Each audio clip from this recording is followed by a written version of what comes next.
অমুক টমুক সমুখের দিক থেকে বড়, টাকা পয়সার দিক থেকে বড়, ক্ষমতার দিক থেকে বড়, বংশের দিক থেকে বড়, শিক্ষার দিক থেকে বড়, জ্ঞানের দিক থেকে বড়, এই যার ভিতরে কিসের জ্ঞান পাবে না? কথাটা বলছি সহজ, শুনতেও কিন্তু সহজ, বাস্তবায়ন কিন্তু বড় কঠিন। কথা ঠিক কিনা?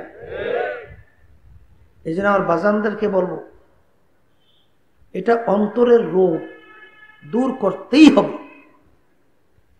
দূর না করা পর্যন্ত আপনি বেহেশতে যাওয়ার আশাটা সম্পূর্ণ অযৌক্তিক।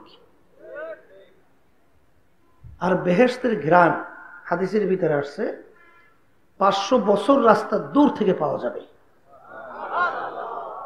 যার ভিতরে যারা পরিমাণ তাকাব্বুরি থাকবে, সে বেহেশতের 500 বছর কাছেও যাইতে পারবে না।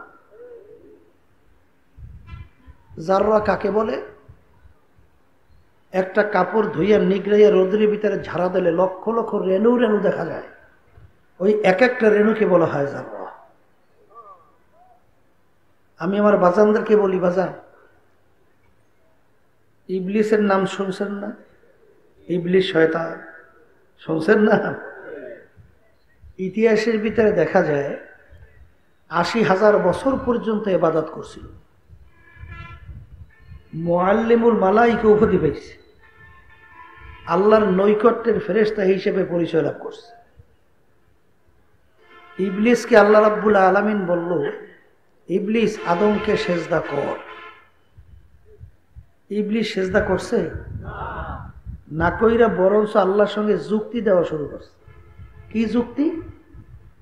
আনা খায়রুম মিনহু খলাকতানি মিন নারিন ওয়া খলাকতাহু মিন তিন। আল্লাহ, আপনি আমাকে বানাইছেন আগুন দিয়া, আদমকে বানাইছেন মাটি দিয়া। আগুনের গতি ঊর্ধ্বে, মাটির গতি নিম্নে। যার গতি ঊর্ধ্বে হয় তার সম্মান বেশি হয়। উচিত ছিল আদম আমাকে সেজদা করবে, আমি কেন করব? জোরে বলেন নাউজুবিল্লাহ। দেখা দৃষ্টিতে ইবলিসের যুক্তি ঠিক আছে না? এই কথা কর না কেন? কিন্তু কার লাগে যুক্তি দেয়? আল্লাহ রাব্বুল আলামিনের সঙ্গে যুক্তি দেয়, আমি আদমের চেয়ে ভালো, আমি কেন আদমকে সেজদা করব? আল্লাহ রাব্বুল আলামিন ওর 80,000 বছরের ইবাদত, যত সম্মানিত ফেরেশতার উপাধি সব মুহূর্তের ভিতরে শেষ, চিরতরে জাহান্নামের হুকুম দিয়া বের করে দিল। ওদিকে আদম নবী সাল্লাল্লাহু আলাইহি ওয়াসাল্লামকে আল্লাহ বলছেন গন্ধম খাইও না। কি নবী গন্ধম খাইছে না? অপরাধের দিক থেকে দেখতে মনে হয় দুজনই সমান। ইবলিসও একটা হুকুম অমান্য করছে, আদম নবী সাল্লাল্লাহু আলাইহি ওয়াসাল্লাম হুকুম কয়টা অমান্য করছে? কিন্তু আদম আলাইহিস সালাতু ওয়াস সালামের কি যুক্তি ছিল না? কি যুক্তির কোনো অভাব আছে? কিন্তু আদম নবী আলাইহিস সালাতু ওয়াস সালাম যুক্তির দিকে কি দৌড়েছে? যুক্তি তালাশ করছে? বরঞ্চ আল্লাহর হুকুম অমান্য করার সঙ্গে সঙ্গে নিজেকে নিজে অপরাধী মনে করা শুরু করছে, নিজেকে নিজে নাফরমান মনে করা শুরু করছে। আল্লাহ নাফরমানি।